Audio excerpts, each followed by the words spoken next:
ایران کے مرکزی صحرا میں شہر قم واقع ہے۔ اس شہر میں رسول خدا کی پاک عطرت سے موجود ایک گوہر کی وجہ سے صدیوں سے یہ شہر دنیا کے مسلمانوں کی توجہ کا مرکز رہا ہے۔ اس شہر میں حوزہ علمیہ کی تاریخ غیبت صغرا سے شروع ہوتی ہے۔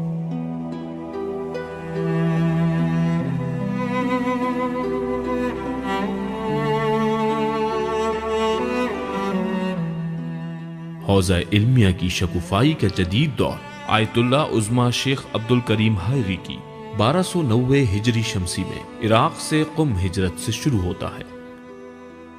شہر قم پورے ملک میں علماء کے لیے ایک نیا ملجا و مقام بن گیا۔ اب دوبارہ حوزہ علمیہ قم کی رونق اور تابندگی نے بہت سی مشتاق آنکھوں کو پورے ایران سے اپنی طرف متوجہ کر لیا ہے۔ پہلی مرتبہ ایرانی طلبہ کے لیے ایران ہی میں اعلیٰ تعلیم کے حصول کا موقع فراہم ہوا ہے۔ اب عراق کی طرف طویل سفر کرنے کی ضرورت نہیں رہی، نیز اب وہاں کی سخت مشکلات سے بھی چھٹکارا مل گیا تھا۔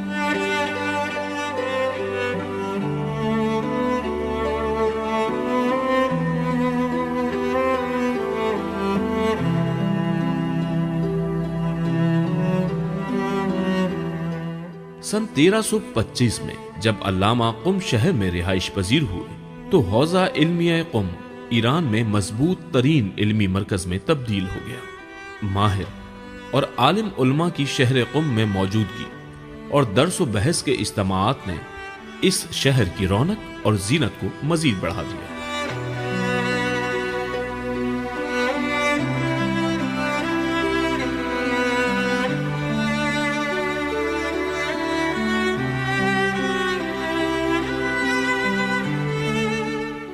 آج اس جوان علامہ کو مقدس شہر قم آئے ہوئے چند سال ہو چکے ہیں۔ ان کی علمی شہرت زبان زد عام ہو گئی ہے، لیکن انہی دنوں میں ان کی مادری سرزمین آذربائیجان میں نئے حالات پیدا ہو چکے ہیں۔ ڈیموکریٹ پارٹی کی شکست اور شمالی ہمسائے کی طرف بھاگ جانے کے بعد نئی صورتحال پیدا ہو چکی ہے۔ ان حالات میں علامہ اور ان کے گھر والوں کے لیے ایک اور فیصلہ کرنے کا موقع ہاتھ لگا ہے۔ وہ لوگ اپنی مادری سرزمین کی طرف بھی جا سکتے ہیں، جہاں انہیں ہر طرح کی سہولت اور وسائل پھر سے حاصل ہو سکتے ہیں۔ دوسری طرف طلب کی زندگی ہے، جس میں سختی اور تنگ دستی پائی جاتی ہے۔ انہیں ان میں سے ایک راستے کا انتخاب کرنا ہے۔ اس فیصلے میں سب سے اہم کردار علامہ کی زوجہ کا ہے، یعنی کیا وہ اس بات کے لیے آمادہ ہیں کہ ایک مرتبہ پھر قم میں سخت اور فقر میں زندگی گزارے۔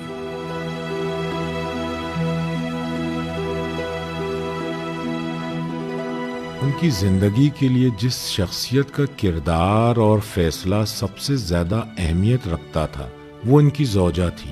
والدہ نے مجھے بتایا کہ میں نے کئی بار زندگی کو نئے سرے سے ترتیب دیا ہے اور پھر وہ زندگی عملی طور پر تباہ ہو گئی۔ اس کے باوجود وہ اپنے شوہر کے ساتھ راضی اور خوش تھیں۔ جب ہم تبریز میں رہتے تھے تو ہماری زندگی بہت پرآسائش تھی۔ انہوں نے اس زندگی کو صرف اس لیے کہ ان کے شوہر قم آنا چاہتے تھے چھوڑ دیا اور اپنے شوہر اور بچوں کے ہمراہ قم آ گئیں۔ قم میں ہم اس حالت میں آئے کہ کچھ بھی اپنے ہمراہ نہ لائے، بالکل خالی ہاتھ تھے، کیونکہ ڈیموکریٹک پارٹی نے کنٹرول حاصل کر لیا تھا۔ انہوں نے کچھ بھی ساتھ لانے کی اجازت نہیں دی۔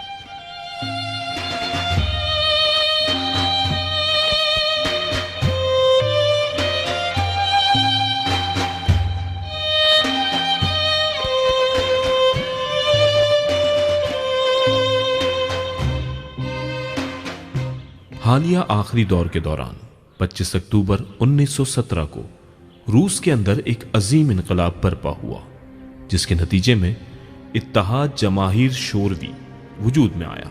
لوگوں کے اذہان میں یوں بات القا ہوئی کہ الحادی اور مادی تفکر اس انقلاب کی بنیاد ہے۔ وقت گزرنے کے ساتھ اس تفکر اور نظریے نے آہستہ آہستہ عالمی سطح پر خود کو منوا لیا اور اتحاد جماہیر شوروی ایک عالمی سپر طاقت بن کر ابھرا۔ اس دور میں یہ نیا نظریہ دنیا بھر میں عوامی سطح پر مقبول ہو چکا تھا۔ ایران میں ایک اہم ہمسائے ہونے کے حوالے سے شمالی خطے کی طرف سے حمایت یافتہ مارکسٹ افراد کی فعالیت بہت جلد شروع ہو گئی۔ ڈاکٹر ارانی اور اس کے ہم خیال افراد، جو کہ بعد میں 53 افراد کے نام سے مشہور ہوئے، انہوں نے اس نظریے کے مطابق کام کرنا شروع کیا۔ اس مجموعے کے اندر سے حزب تودہ کے لیے راہ ہموار ہوئی۔ اس طرح ایران میں کمیونسٹ تنظیمیں وسیع تبلیغات کے ساتھ عوامی حلقوں میں اپنی جگہ بنانے لگی۔ بعض روشن فکر افراد، فوجی افسروں اور کارکنوں کی طرف سے استقبال نظریاتی اور اعتقادی سطح پر معاشرے میں اس نظریے کی موجودگی کی علامت تھا۔ اس کے بعد مذہبی شبہات نہ صرف علمی محافل یا متفکرین کے اجلاسوں میں ہوا کرتے تھے، بلکہ معاشرے میں ہر سطح پر اور ہر گلی کوچے میں ہو رہے تھے۔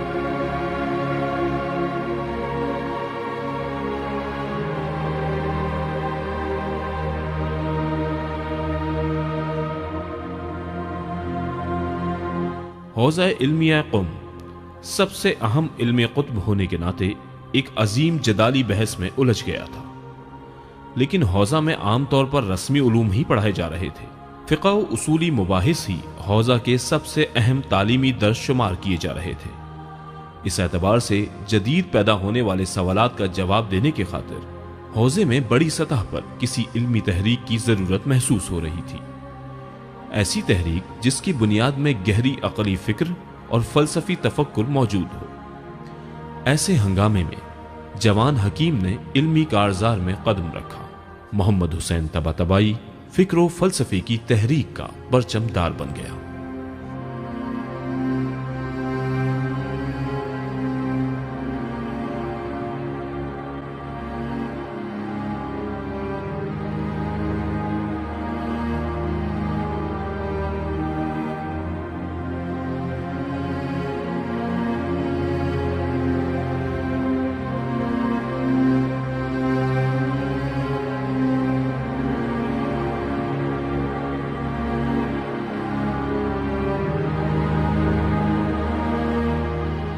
سن 1325 میں پر آسائش زندگی سے چشم پوشی کر لی اور اپنے تمام کاموں کو چھوڑ دیا اور حوزہ علمیہ قم کی طرف متوجہ ہو گئے اور اس شہر میں اپنی زندگی کو ہمیشہ کے لیے گزارنے کا ارادہ کر لیا۔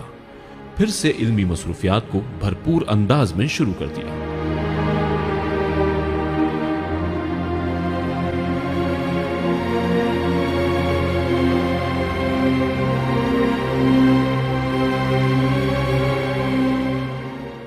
استاد محترم، آپ بیان فرمائیں کہ کیا ہوا جو آپ قم تشریف لے گئے اور وہاں آپ تعلیم میں مصروف ہو گئے؟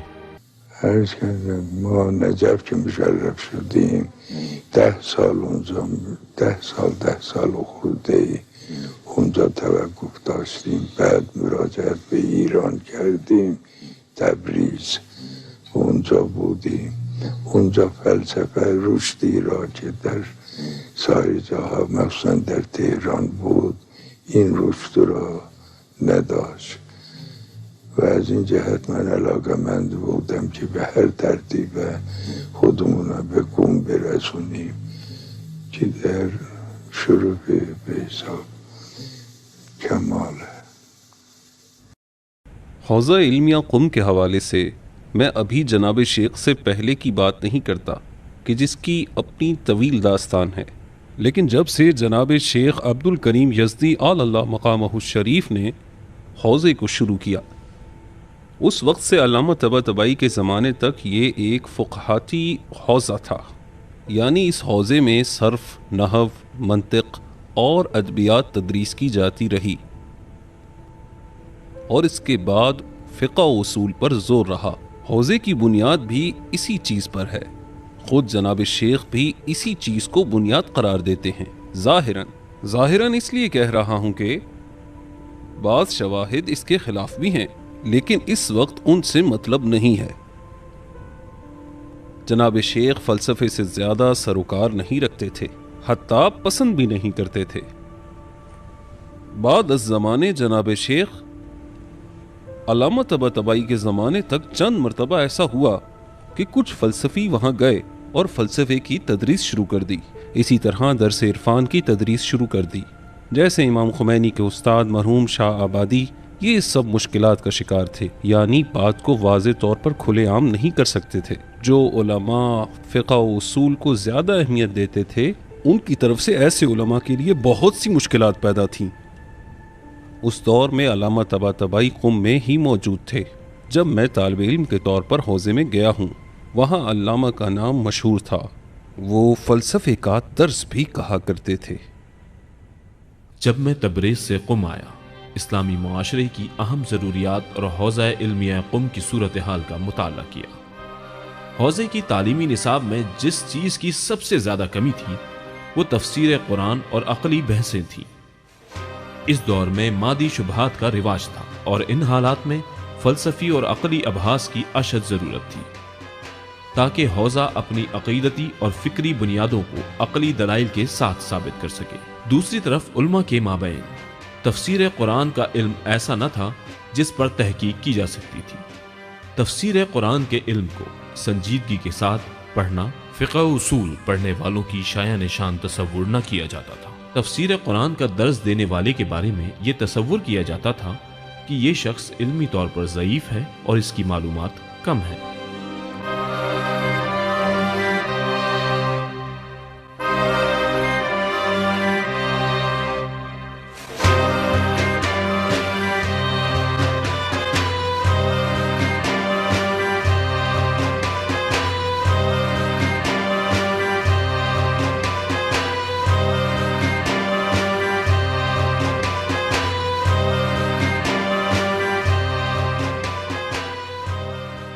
ایسا نہیں تھا کہ علامہ کے لیے مشکلات نہیں تھیں، لیکن جن کا میں نے نام لیا تھا ان سے کم مشکلات تھیں، جیسے مہدی آشتیانی، علی اکبر یزدی، مدرس یزدی۔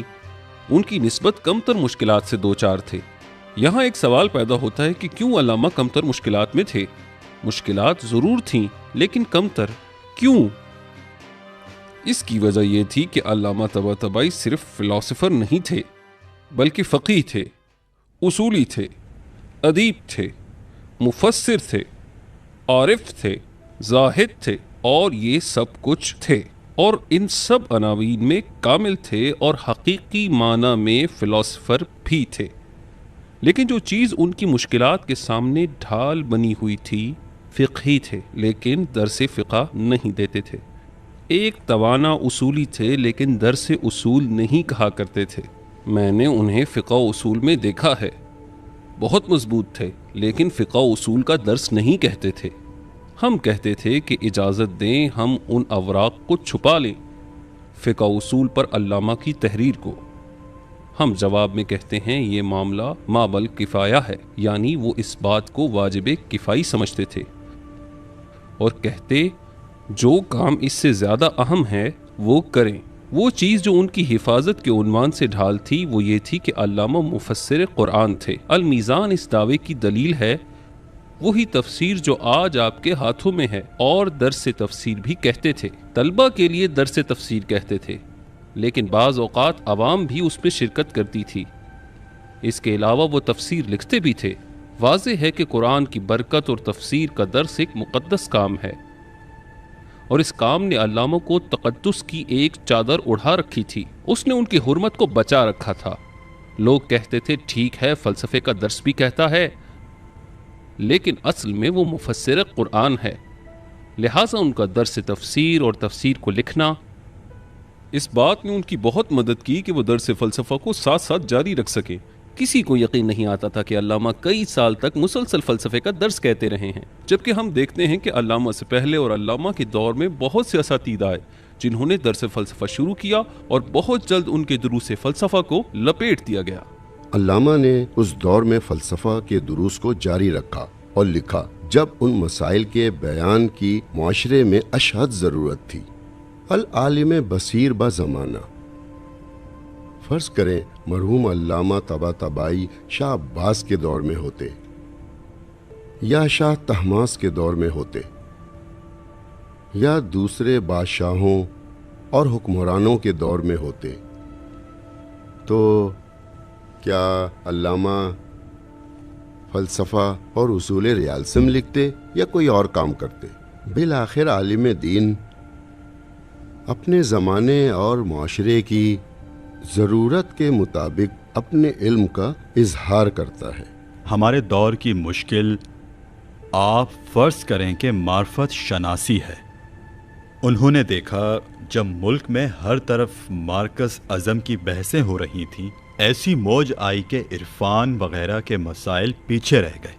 جوانوں کو مادی مسائل میں اور ادھر ادھر لیے جا رہے ہیں، صرف فلسفہ مادی اور فلسفہ ڈیالکٹک کے نام سے، جو کہ بہت پیچیدہ ہے، اور اس کا دعویٰ ہے کہ آخری بات کر رہا ہے۔ مرحوم علامہ طباطبائی نے چند ایک شاگردوں کے ساتھ مل کر اصول فلسفہ اور ریالسیم کے عنوان سے اس کا جواب دیا۔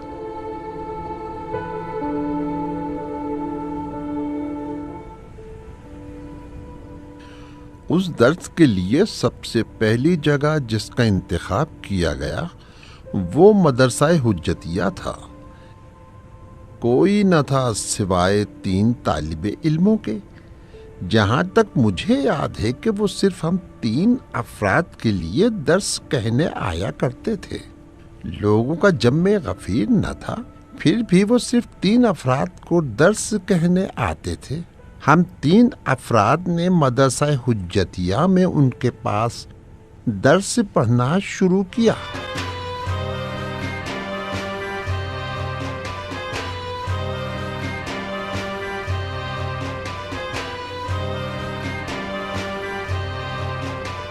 پھر آہستہ آہستہ ان کی عظمت و بزرگی کا چرچا ہر طرف میں ہونے نے جب لگا۔ ایک طالب علم کے عنوان سے ان کے پاس درس شروع کیا تو میں کسی حد تک پہلے فلسفہ پڑھ چکا تھا، ملا صدرہ کے فلسفے سے آشنائی رکھتا تھا، منظومہ پڑھ چکا تھا، بعض دوسرے اساتذہ کے پاس بعض مسائل کو پڑھ چکا تھا۔ میں ان کا ابھی نام نہیں لینا چاہتا کیونکہ میں علامہ کی عظمت و بزرگی پر بات کر رہا ہوں، کہیں ذہن میں کچھ اور مفہوم نہ آ جائے۔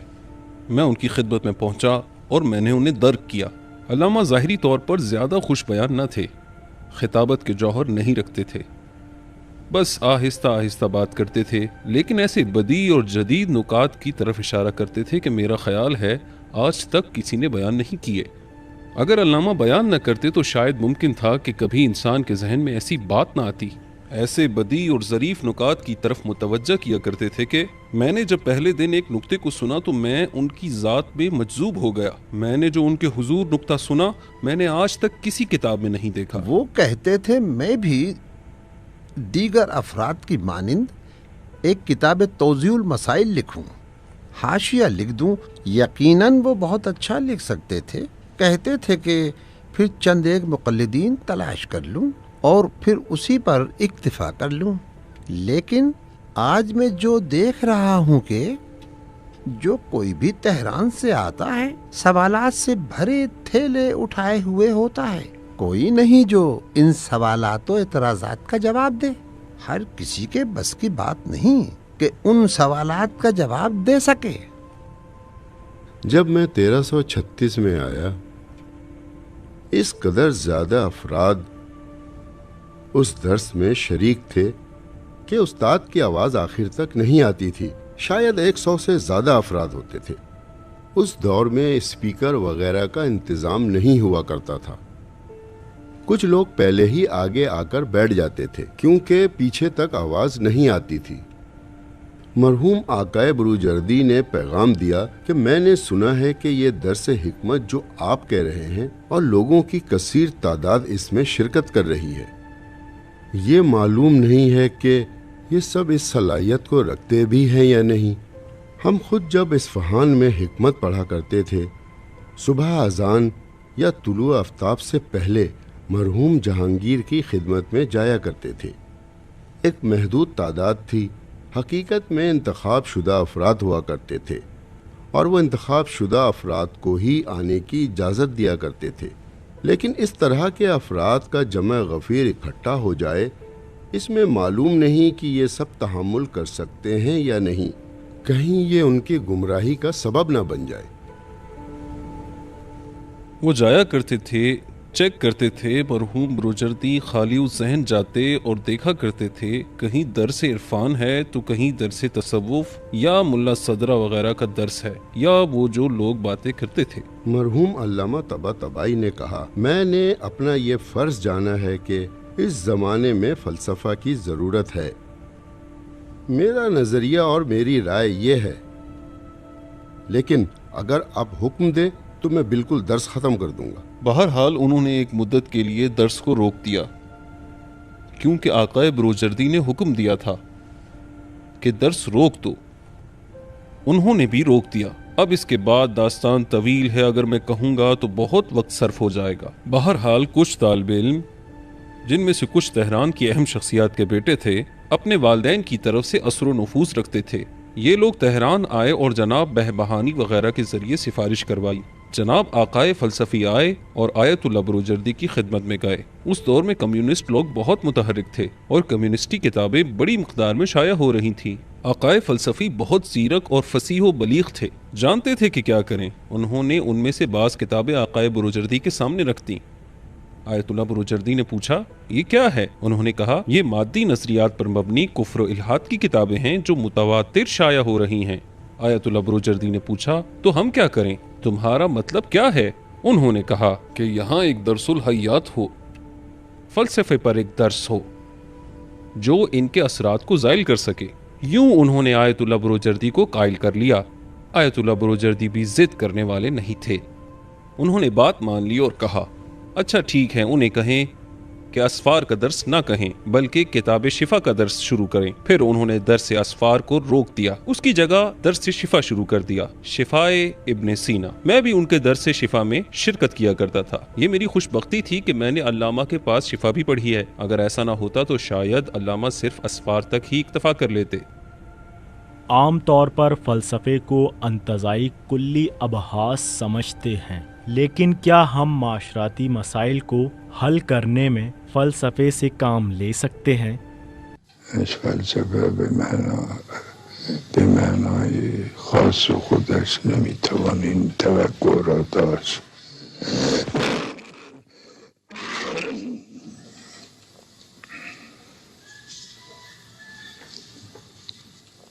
اونی که داره اینه که انسان را به سوی کمال دعوت میکنه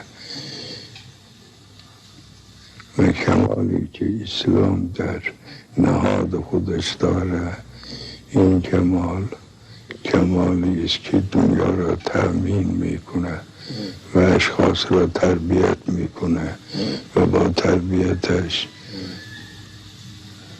پیشرفت عمومی انسان را تأمین میکنه. اونی که میفهمیم اینه.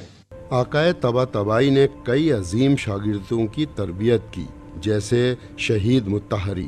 شہید آخر تک جب استاد کا نام لیتے تو کہا کرتے تھے، علامہ طباطبائی روح اللہ الفدا۔ آپ ان کی تحریروں میں دیکھیں۔ بہت کم لوگ ایسے ہیں جو میدان فلسفہ میں داخل ہوں اور فلاسفر بن جائیں۔ ہر کوئی فلاسفر نہیں بن سکتا، حتیٰ اگر کتابیں پڑھ لے، اگر نہ پڑھے تو پھر بھی بالکل نہیں سمجھ سکتا کہ یہ کیا ہے، اور اگر پڑھ لے تو صرف اصطلاحات کو یاد کر لے گا، الفاظ کو سیکھ لے گا، جیسا کہ بہت سو نے پڑھا اور صرف الفاظ اور اصطلاحات جانتے ہیں۔ یہ فلاسفر نہیں ہیں۔ تو پھر فلاسفر کون ہے؟ فلاسفر وہ ہے جو افکار پر تفکر کرتا ہے. افکار کو سیکھنا نہیں بلکہ تفکر کرنا ہے. تفکر افکار ہے. فلسفہ تفسلف ہے، یعنی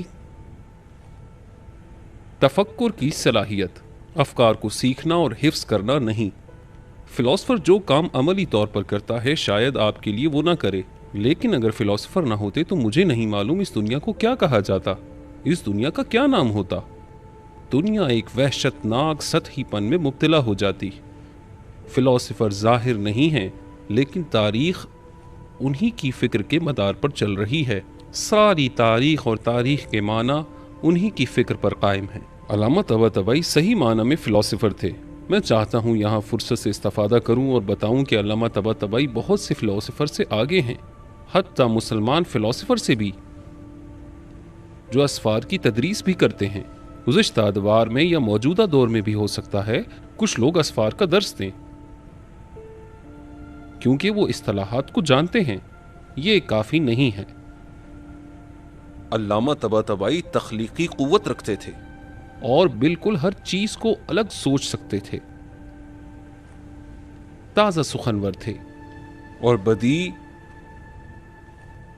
فلسفی فکر رکھتے تھے. شاید بعض اساتذہ میں ایسی صلاحیت نہ تھی. میں تو یہاں تک کہتا ہوں کہ علامہ طباطبائی ایک بھی خارجی زبان جانتے، اور جن حالات میں وہ زندگی گزارتے رہے ہیں اگر ان حالات میں نہ ہوتے تو پوری انسانی تاریخ میں سب سے بڑے فلاسفر ہوتے. وہ تفکر کی قدرت رکھتے تھے اور فکری آزادی میں کسی بھی مغربی فلاسفر سے پیچھے نہیں ہیں. اس باوجود کہ وہ خارجی زبان نہیں جانتے تھے، اگر انہیں یہ موقع مل جاتا کہ وہ مغربی زمین کے فلاسفر کا بھی مطالعہ کرتے تو میرا خیال ہے کہ دنیا میں ایسی مثال بے نظیر ہوتی. پروردگار عالم نے ان پر اپنی عنایت کر رکھی تھی کہ وہ بدیع الفکر اور خلاق تھے. علامہ ملا کے ہم تراز ہیں، ہم تراز ابن سینا ہیں. اس قسم کے کتنے لوگ ہمارے پاس ہیں. 1400 سال میں ایک ابن سینا ہے اور ایک ملا صدرہ ہیں، اور اب علامہ ہیں کہ ان کی فکر بھی بہت گہری ہے اور میں ان کی مثال تلاش نہیں کر سکتا.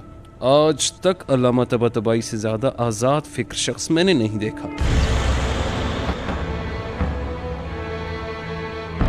لوگوں کے اور اپنے درمیان کسی بھی قسم کے فرق کے قائل نہ تھے.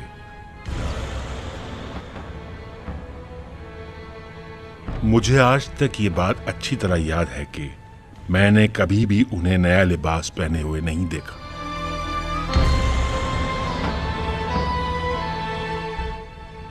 اگر آپ انہیں کبھی نماز پڑھتے ہوئے دیکھ لیتے تو حقیقتاً وہ نماز میں محو ہوتے تھے.